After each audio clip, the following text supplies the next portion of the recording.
Ciao à tous, j'espère que vous allez bien. Moi, en tout cas, je vais super bien. Alors aujourd'hui, on va parler d'un truc qui se passe depuis un moment sur les réseaux sociaux. Les empoisonnements, les mauvaises amitiés, les déceptions, le meurtre. Franchement, je suis choquée. Je suis vraiment choquée par ce qui se passe de nos jours. Je me rends compte qu'il n'y a plus de vrais amis, au fait. Je me rends compte qu'on doit avoir peur de tout et de n'importe qui. Je me rends compte que le monde est devenu franchement plein de mauvaises choses. En fait, je me rends compte que le monde est devenu franchement à l'envers, au fait.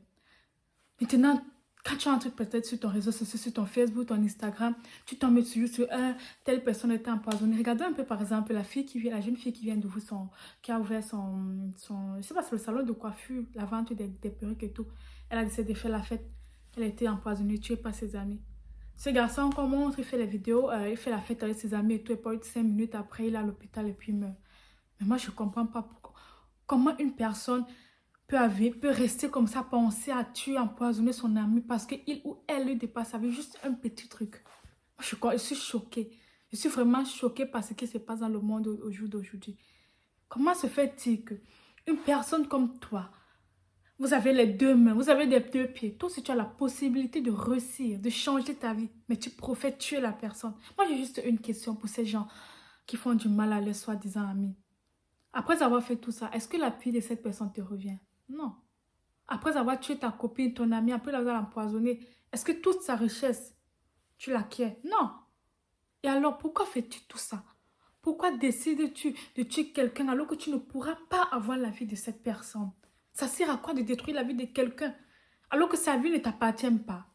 La vie vraiment de la personne ne t'appartient pas. Franchement, méfions-nous de ces amis, de ces gens qu'on appelle ma bestie, ma soeur, mon bébé et tout. Méfions-nous. De nos jours, les gens te jalousent juste pour un rien. Moi, je pense aussi que c'est nous la faute au fait.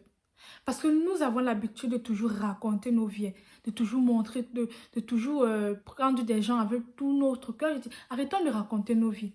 Bon, pas raconter nos vies, arrêtons de raconter nos succès à nos amis, au fait. Parce que parfois, ce sont juste des petites choses, en fait, qui choquent, qui créent cette haine, cette jalousie. Pour moi, la jalousie, c'est comme une incapacité, au fait. La jalousie, c'est comme un sentiment d'infériorité. Parce que moi, je ne comprends pas comment quelqu'un comme nous puisse être jaloux de son soi-disant ami, copine. Vous vous embrassez, vous rigolez. Tu connais mon parcours, tu connais toute ma vie. Arrêtons de raconter tout parce que c'est ça qui crée de la haine. C'est vrai que l'être humain a vraiment besoin d'être entouré, d'être avec ses amis. Mais il faut savoir faire la part des choses. Être très, très, très vigilant. Très.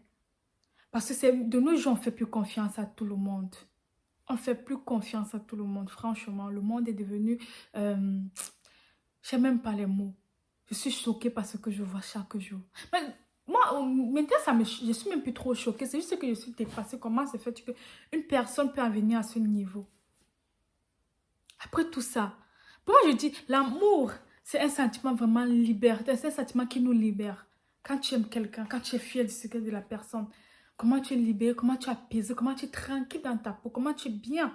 Mais par contre, quand tu hais quelqu'un, quand tu détestes le succès de la nuit, tu ne dors pas. Tu passes ton temps à réfléchir comment je vais faire pour détruire la personne. Quand quelqu'un a son succès, est fier, tellement tu es tellement énervé que franchement, ça te fait même les mots de tête, tu as mal au cœur. Regarde comment toi-même, toi la personne qui fait du mal, comment tu souffres en faisant du mal à une autre personne. Par contre, l'amour libère. L'amour, tu es tranquille, tu es fier. Pourquoi ne pas tout simplement dire, j'aimerais être comme toi? Tout ça, c'est de l'orgueil, au fait. Moi, je pense que c'est l'orgueil. Oui, c'est de l'orgueil. Pourquoi ne pas dire, je vais être comme toi, essayer d'être comme ta personne, ou bien dire, pardon, vu que tu aides-moi un peu aussi, pour que moi aussi, je puisse aussi un peu avoir du bonheur. Mais ça sert, dans la vie, parfois, l'humilité précède de l'angoisse. Il faut se rabaisser parfois pour arriver à un niveau. Oui, au lieu de tuer, au lieu de faire le coup, de détruire, au lieu de raconter du n'importe quoi, salir l'image de ton ami. Et après, ce qui me choque, c'est que vous venez, vous riez avec ces personnes, vous les aimez. Comment vous vous sentez? Vous êtes différent d'un démon, d'un diable. Non, vous n'êtes pas différent de ça. Parce que vraiment, un enfant de Dieu qui se dit un enfant de Dieu ne peut pas faire ce genre de truc. Parce que Dieu est amour. Dieu lui, c'est la liberté. Dieu, c'est l'amour. Dieu, c'est la passion. Dieu, c'est l'aide, la compassion. Par contre, le diable, c'est le contraire. Une personne qui... Moi, je ne comprends pas comment ça fait-il que tu... Bon, je peux comprendre que peut-être... Ça peut arriver. Nous sommes des êtres humains. Une petite jalousie. Mais pour moi, je pense que quand tu commences à cultiver cette jalousie, il faut t'écarter un peu. Il faut un peu t'écarter parce que c'est où tu pries. Tu dis tout simplement, Seigneur, aide-moi. Aide-moi à faire partie de ce sentiment, franchement. Moi, je pense que c'est la seule manière. Nous tous, nous avons eu, dans un moment de notre vie, à être jaloux d'une autre personne. Parce que la plupart des gens, beaucoup disent que non, mes amis m'ont fait ceci. Non, moi, j'ai fait cela. Non. Tout le monde, la plupart des personnes, parce qu'il y a toujours l'exception, je laisse à croire. Tout le monde, selon moi, fait a eu recours, pardon, à faire, être jaloux. Moi, par exemple, à un moment de ma vie, j'ai été jalouse de mes amis. Parce que, par exemple, jalouse même sur quoi? Quand j'y pense, franchement, ça me fait rire. Sur des futilités, franchement. Des futilités. Par exemple, l'habillement, si elle est bien habillée, peut-être si on sort peut-être les maigres, tu vois, des trucs comme ça qui me rendaient jalouse. Mais ma jalousie, c'est limité. Je me voyais pas en train de dire que non, il faut que je tue mon ami pour avoir ça. Non, moi, ma jalousie était dans le sens où il faut que absolument j'ai ce que cette personne a. Je me voyais faire de la concurrence. Mais après, quand j'ai compris, j'ai grandi, j'ai mûri, j'ai compris que non.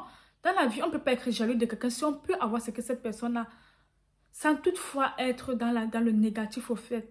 Qu'on peut apprécier le succès d'une autre personne. Moi, aujourd'hui, je dis, je ne suis pas jaloux de quelqu'un. Si quelqu'un a réussi, moi, je suis tellement fière de ça. Que ce soit mon ennemi, que ce soit mon ami. Il n'y a plus de place pour de haine. Il n'y a plus de place pour de la jalousie. C'est parce que maintenant, j'ai compris que je me suffis à ma fin. Chaque personne a son moment. Chaque personne a son succès. Laissons chacun faire sa vie. Arrêtons toujours d'envier les autres. Attends ton moment. Attends ton moment. Prie. Ou booste, essaie de changer le cours de ta vie. Essaie vraiment de changer le cours. Ça ne sert à rien de détruire, de faire du mal à tes amis. Ça ne sert à rien. Il y a ces amis méchants, à ces mauvaises personnes. En faisant tout ça, en venant dire non, je vais demander pardon. Mais non, le pardon n'efface rien. Je suis vraiment désolée. C'est vrai, on pardonne. Mais on n'oublie pas. Nous ne sommes pas Dieu au fait. Nous sommes des humains. Je peux te pardonner, mais arriver à un certain moment, moi je conseille que quelqu'un vous parle, vous prenez vos distances avec cette personne. Parce que si cette personne a eu à vous tuer une fois, à vous blesser une fois, à vous piquer une fois, il le refera. Oui, bon, c'est vrai que les hommes changent. Mais moi, je laisse franchement le bénéfice du doute.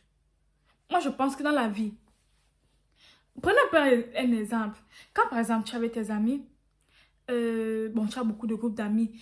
Quand tu es dans les moments les moments malheureux, tu passes des mauvais moments, combien le nombre de personnes qui t'écrivent, combien le nombre de personnes qui t'appellent pour te venir en aide, oh, je suis là pour toi. Mais par contre, quand tu es dans le moment de bonheur, combien de personnes t'écrivent pour te féliciter? Désolée. Combien de personnes t'appellent pour te féliciter? Peu de personnes. C'est à ce moment que tu vas comprendre que les gens qui te sont chers, tes vrais amis sont là avec toi dans le bon, dans le mauvais moment. Mais tes faux amis sont fiers de ton malheur. Ouais. Et à ce moment, tu dois faire le tri dans ta vie. De savoir qui est avec moi quand tout va mal, qui est avec moi quand tout va bien.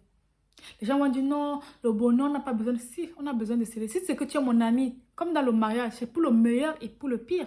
C'est pas seulement dans les pires moments. Parce que moi, je ne sais pas pourquoi tu n'es pas fier de mon bonheur si c'est que tu prétends être mon ami. Pourquoi c'est quand j'ai le malheur que tu prétends être mon ami, tu peux... Non, mais j'ai besoin de toi dans tout, si compte à tous les moments. C'est à ce moment que tu vois tes mauvais amis. Comment reconnaître le mauvais ami? C'est quand, par exemple, quand tu lui racontes ta vie, regarde comment il répond, regarde comment la manière de te répondre. Regarde la manière de te répondre. Comment il fait, comment il se comporte, comment il prend ses distances à un moment. Comment quand il voit que tu commences un peu à évoluer, comment il se comporte au fait. Je peux comprendre qu'il y a aussi l'orgueil dans le sens où certains disent que non, moi je n'ai pas envie d'être trop sur toi pour que tu penses que non. Non, si tu prétends être mon ami, tu dois être là à 100%. Franchement, méfions-nous. Franchement, il n'y a plus de personnes sincères ici d'ailleurs. C'est vrai qu'il y en a, mais on doit se méfier. Méfions-nous de tout le monde. Moi, je vois par exemple sur les réseaux sociaux, les gens qui disent, par exemple, les gens qui sont en Europe, qui peut-être qui disent qu'ils rentrent au pays, même au pays là-bas, qui disent que non, mais si moi je sors, je serai ma bouteille d'eau, je ne vais plus manger. Ça me fait tellement rire. Alors qu'avant, comment avant on était bien? Comment avant on pouvait être nous-mêmes avec nous? Comment on rigole? Mais pourquoi tout ça a changé au fait? Pourquoi on doit avoir peur? Pourquoi devant nous avoir nos bouteilles fermées? Pourquoi? Pourquoi tout ça? Pourquoi ne pas être juste libre, être fier du bonheur, du succès de l'autre personne? Pourquoi vouloir détruire ton prochain? Regarde comment aujourd'hui on marche avec la méfiance. Tu marches en regardant derrière pour voir s'il y a quelqu'un qui te suit. Même avec tes propres amis que tu as passé des bons moments, que vous avez passé, je ne sais pas. Pourquoi le malheur, pourquoi le démon toujours domine sur l'ange? Pourquoi toujours se laisser emporter par cette haine? Moi, je conseille aux gens qui, par exemple, c'est que vous êtes amis avec quelqu'un, quelqu'un est comme si vous êtes amis avec quelqu'un et que vous recommencez déjà à ressentir cette jalousie, ce démon qui vous passe, c'est mieux de vous éloigner de la personne ou d'aller prier, demander à Dieu de vous aider. Mais dans ce que vous êtes une personne sincère, soyez sincère à fond. Ne changez pas. Parce que c'est très peu de trouver ce genre de personnes de nos jours. C'est très peu. Franchement, il faut savoir avec qui vous marchez. Il faut vous méfier de tout et de n'importe quoi. Et à ces gens méchants, tout ce que tu fais, on dit souvent, qui fait du mal, fait sur lui, qui fait du bien, fait pour lui. Ne pense pas qu'en tuant ton frère, en faisant ce que tu as fait, tu vas t'en sentir indemne. Non, je suis désolée. Parce que tu es en train de maudire toi, ta génération et ta future génération, ton arbre généalogique. Si, parce que tout ça, tout ce que tu fais du mal, ça va se on dit ça comment? Ça va se produire aussi à d'autres personnes. Sache que ce que tu fais à quelqu'un, on peut te faire ça demain. On peut faire ça à tes enfants. Tu tues un enfant pour que sa famille reste pleure, souffre. Parce qu'il a peut-être ouvert un truc, parce que peut-être la langue, et après, demain, tu retournes dans dormir sur une lit avec tes petits frères, dans les maisons tombées. Tu n'arrives pas à manger au matin. Alors, tu as tué ces personnes, pourquoi? Oh, si tu avais demandé, pardon, aide-moi aussi. Qu'est-ce que ça t'aurait changé au fait? Si cette personne réussit, ça peut aussi t'aider. Il faut être fier du succès de ton ami. Ou être fier de dire que ouais, mon ami a réussi. Peut-être derrière mon ami, on devient quelqu'un derrière quelqu'un. Mais pourquoi nous sommes bêtes? Pourquoi de nos jours, les gens sont bêtes? Les gens pensent, je sais pas. Même où ce qu'il y a même quand on donne un puits, on creuse un puits d'eau, les gens pas toujours verser le poison dans ça. Après, tu ne bois pas. Je suis vraiment choquée.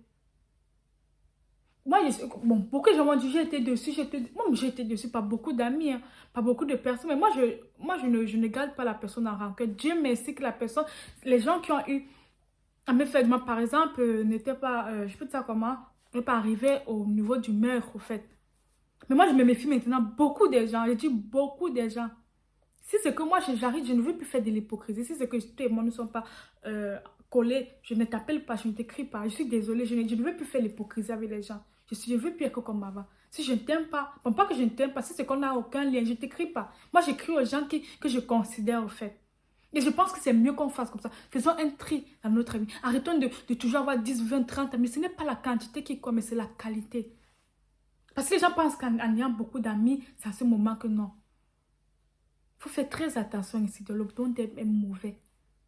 Le monde va de mal en pire. Franchement, soyez prudents. Soyez prudents. Et à vous, ceux qui font du mal aux gens, moi, je vous dis juste un truc, c'est que Dieu vous regarde. Dieu vous voit. Après, ne partez pas vous mettre devant Dieu, commencer à prier, Seigneur, pardonne-moi, machin. Parce qu'il vous pardonne, vous recommencez. Franchement, j'espère que cette vidéo va aider certaines personnes. Je vous embrasse et on se retrouve à la prochaine vidéo. Ciao.